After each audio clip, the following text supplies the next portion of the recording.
تو یہ زندگی تیزی کے ساتھ کٹ رہی ہے، لمحہ لمحہ گزر رہی ہے، اس زندگی کی قدردانی کیجئے۔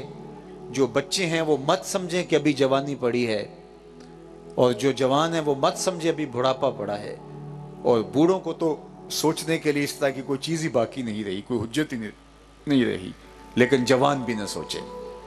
حضرت امام غزالی فرماتے ہیں قبرستانوں میں جا کر کے دیکھو، زیادہ قبریں آپ کو بچوں کی ملیں گی، تو اس کا مطلب ہے جوانی تک تھوڑے گئے۔ اور پھر کہا جوانوں کی قبریں زیادہ ملیں گی، اس کا مطلب یہ ہے کہ بڑھاپے تک تھوڑے گئے۔ کہا اگر آپ کو وہاں دیکھنے میں دقت لگتی ہے، معاشرے میں دیکھ لو، بچے زیادہ نظر آئیں گے، جوان کم نظر آئیں گے، بوڑھے خال خال نظر آئیں گے، تو اس کا مطلب یہ ہے کہ بڑھاپے تک سارے نہیں پہنچ پائے، جوانی میں چلے گئے۔ بچے زیادہ ہیں، جوان کم ہے، تو اس کا مطلب ہے جوانی تک سارے نہیں پہنچ پائے، بچپن میں چلے گئے۔ تو یہ مت سمجھنا کہ ابھی زندگی بڑی پڑی ہے۔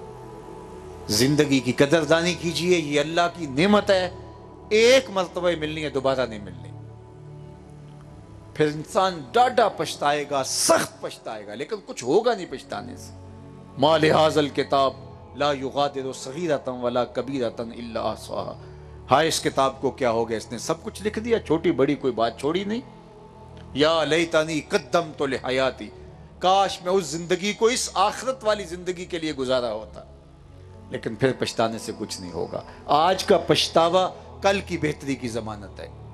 آپ تو دیہات کے بسنے والے ہیں، وہ کہتے ہیں جب زمین وتر میں ہو تو اس وقت بیج ڈال لیں تو فائدہ ہوتا ہے، لیکن جب وتر سے نکل جائے تو پھر پچھتاوا ہوتا ہے کہ یہ تو وقت گزر گیا۔ آج زندگی کی زمین وتر میں ہے، تخم عمل ڈالے جا سکتے ہیں، وقت پر کافی ہے ایک قطرہ بھی آب خوش ہنگام کا، جل گیا جب کھیت برسا می تو پھر کس کام کا۔ کل کے پچھتاوے کا کیا فائدہ، اج ساوی نے کھلے راہ بھی نے انج ٹوک نوکھڑے ٹوک دے نے، اج ساوی نے کھلے راہ بھی نے انج ٹوک نوکھڑے ٹوک دے نہیں، ٹر پویں تے پینڈے مک جاندے کار بیٹھے ہیں فاصلے مک دے نہیں۔ آج ایک ایک عمل تمہیں جنت کے قریب کرتا چلا جائے گا، اور کل کا پچھتاوا سوائے حسرت کو بڑھانے کے اور کچھ نہیں ہوگا۔ تو آئیے یہ تھوڑی سی زندگی جو میرے اللہ کی امانت ہے، سب سے قیمتی اثاثہ اس نے ہمیں جو دیا ہے، ایمان کے بعد وہ ہماری سانسیں ہیں، وہ ہماری زندگی ہے، حیات مستعار ہے۔ اس کی جس نے قدر سیکھ لی، حضرت امام شافعی علیہ رحمہ فرماتے ہیں کہ میں نے فقیروں سے دو بڑی پتے کی باتیں سنی ہیں۔ امام شافعی بہت بڑے عالم تھے، اللہ اکبر، لیکن فقیروں کی صحبت تلاش کرتے اور ان سے باتیں سنتے، جمع کرتے۔ امام احمد بن حنبل حضرت بشر حافی کے پیچھے دوڑتے، تو کسی نے ایک دن کہا آپ اتنے پڑھے لکھے شخص ہیں اور اس ناخواندہ شخص سے کیا تلاش کرتے ہو؟ تو حضرت امام احمد بن حنبل بولے کہ احمد بن حنبل جس رب کو مانتا ہے، بشر حافی اس رب کو جانتا بھی ہے۔ اللہ اکبر۔ تو امام شافعی کہنے لگے فقیروں کی دو باتوں نے مجھے بڑا ہی نفع دیا، ایک یہ الوقت سیف قاطع، وقت کاٹ دینے والی تلوار ہے، اگر اس وقت کو تم کاٹو گے تو نفع میں رہو گے، ورنہ وقت تمہیں کاٹ کے رکھ دے گا۔ اس وقت نے کتنوں کو کاٹ کے رکھ دیا۔ دوسری بات جس نے مجھے بڑا ہی نفع دیا وہ یہ کہ اپنے آپ کو نیکی میں مشغول کر دو، ورنہ نفس تمہیں گناہ میں مشغول کر دے گا۔ اپنے آپ کو مصروف رکھو کسی نیکی کام میں، خام خواہ نیکی کام میں شامل ہو جاؤ، کسی اچھائی کے ساتھ جڑ جاؤ، نہیں تو فارغ دماغ شیطان کا کارخانہ ہوتا ہے، وہ تمہیں کسی غلط طرف لے جائے گا۔ تو کہا فقیروں کی اس بات نے مجھے اتنا نفع دیا، اتنا نفع دیا، اس لیے ہمارے صوفیہ فرماتے ہیں فارغ نہ بیٹھو، درود پڑھتے رہو، ذکر کرتے رہو، جو دم غافل سو دم کافر، سانو مرشد پڑھایا ہو۔ پہلے مرشد یہی پڑھایا کرتے تھے، آج کے مرشد بھی تو سبحان اللہ تو یہی سبق دیا کرتے تھے۔ یہ ترک دنیا کا سبق نہیں ہے، یہ دنیا سے پوری طرح متمتع ہونا ہے، ان سانسوں سے نفع لینا ہے۔ زندگی جو اللہ کا انعام ہے، بہت بڑا انعام، اس سے بھرپور فائدہ اٹھانا ہے۔ کسی شخص کی جیبیں بھری ہوئی ہوں سونے کے سکوں سے، موتیوں سے، اور بازار بھی بھرا ہوا ہو، اور وہ گزر جائے اور کچھ نہ خریدے، لیکن نیچے سے سوراخ ہو اور سکے گرتے بھی چلے جائیں. جب بازار سے گزر کے دوسری جانب جائے تو جیبوں میں ہاتھ ڈال کے دیکھیں تو جیبیں بھی خالی ہو اور خریدا بھی کچھ نہیں. یہ دنیا کے بھرے ہوئے بازار میں کتنی چیزیں ہیں نیکیوں کی خریدی جا سکتی تھی، لیکن کتنے ہیں 60 سال تک گزرتے رہے اس بازار سے، لیکن بازار کا کونا آیا تو پلے کچھ بھی نہیں تھا.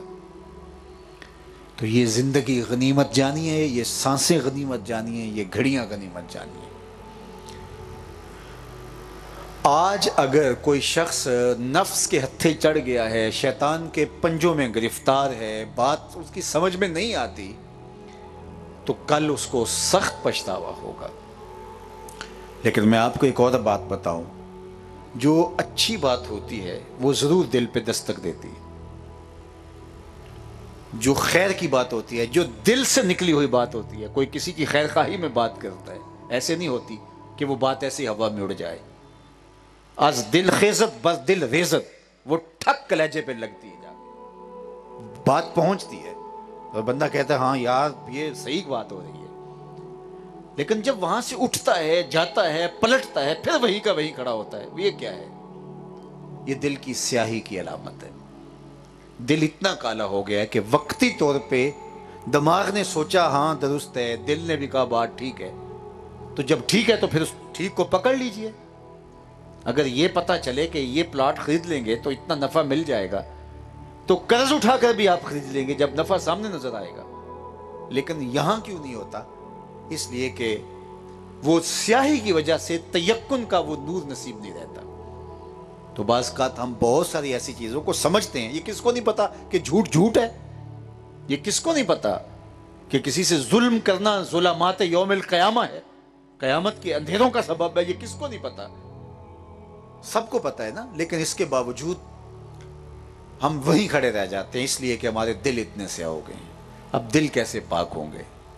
تو دل پاک ہوں گے کثرت سے اللہ کا ذکر کرنے سے، قرآن مجید کی تلاوت کرنے سے، اور تیسری بات ارشاد فرمائی کثرت کے ساتھ موت کو یاد کرنے سے، اچھے لوگوں کی صحبت میں بیٹھنے سے. اچھے لوگ تو ملتے ہی نہیں، اور اگر کوئی مل جائیں، غنیمتیں مل جائیں، تو پھر دامن پکڑ لو، چھوڑو نہ ان کو. ان کے ساتھ وابستگی، دل بستگی، تعلق کے خاطر مضبوط کر لو. ان کا تعلق ضرور تمہیں ایک دن خیر کی راہوں پہ ڈال دے گا. تو یہ 4 چیزیں بہت اہم ہیں. کثرت سے اللہ کا ذکر اپنا مزاج بناؤ، اٹھتے بیٹھتے اپنی زبان کو تر رکھو. ایک صحابی نے حضور سے پوچھا، حضور میرے لیے بہترین وظیفہ کیا ہے؟ تو آقا کریم فرمایا ان تموتا ولسانک رطب من ذکر اللہ، تو اس حال میں فوت ہو کہ تیری زبان اللہ کے ذکر سے تر ہو. اٹھ دی بیندی ٹر دی پھر دی ستے آتے جاگ دی، نام جھپ دی رو تے کھپ دی ویخ سر اس راگ دی، نام جھپیاں قرب ملدا نام دی کر پوری سام، شیشی وچ کستوری جے کر پھر ضرورت کاغ دی. یہ سب کچھ اندر ہی رکھا ہوا ہے، کوئی باہر سے نہیں لائے گا. اندر سوتے پھوٹتے ہیں، اندر سے ہی نور اترتا ہے. اندر بوٹی مشک مچایا آتے جہاں پھلاں تے، اندر سے سوتے پھوٹتے، اندر سے خوشبوئیں پھوٹتی ہیں، اجالے بھی اندر سے پھوٹتے ہیں. یہ پوری کائنات اللہ نے اس چھوٹے سے دل میں رکھی ہے، جو بظاہر چھوٹا سا ہے. جب آدمی مٹھی بند کرتا ہے تو جتنی اس کی مٹھی ہوتی ہے اتنا ہی اس کا دل ہوتا ہے. تو بظاہر اتنی سی کائنات ہے، لیکن صوفیہ فرماتے ہیں یہ کائنات صغیر ہے. پوری کائنات کو سمیٹو تو دل بنتا ہے، دل کو کھولو تو کائنات بنتی ہے. وچے بیڑے وچے چھیڑے وچے ونج مہانے ہو، 14 طبق دلے دے اندر تمبو وانگوں تانے ہو. یہ چھوٹا سا دل ہے، یہی سنبھل جائے تو کام بن گیا. اور اگر یہی نہ سنبھل سکا، یہ چھوٹا سا دل ہی قابو میں نہ آیا، تو پھر ہمارے پنجابی میں کہتے ہیں کہ کعبے گیا گل نہیں مک دیجئے دلو نہ مکائیے. پھر وہاں جا کر کے بھی لوگ خالی پلٹ آتے ہیں، حج کر کے آ کے چھری تیز کر لیتے ہیں، چونکہ بات دل سے ختم نہیں ہوئی. تو دل اس کو قابو. رومی علیہ الرحمہ بولے دل بدست آور کے حج اکبرست، از ہزاراں کعبہ یک دل بہترست، کعبہ بن گاہے خلیل اطہرست، دل گزر گاہے جلیل اکبرست. کا دل کو قابو میں لیا، 1000 کعبے سے ایک دل بہتر ہے. اس لیے کہ جو کعبہ ہے وہ حضرت ابراہیم خلیل کی بنگاہ ہے اور دل رب جلیل کی گزرگاہ ہے. اس لیے اس کو قابو میں لے اور اس کو کنٹرول میں کر لو. میرے حضور نے بھی ارشاد فرمایا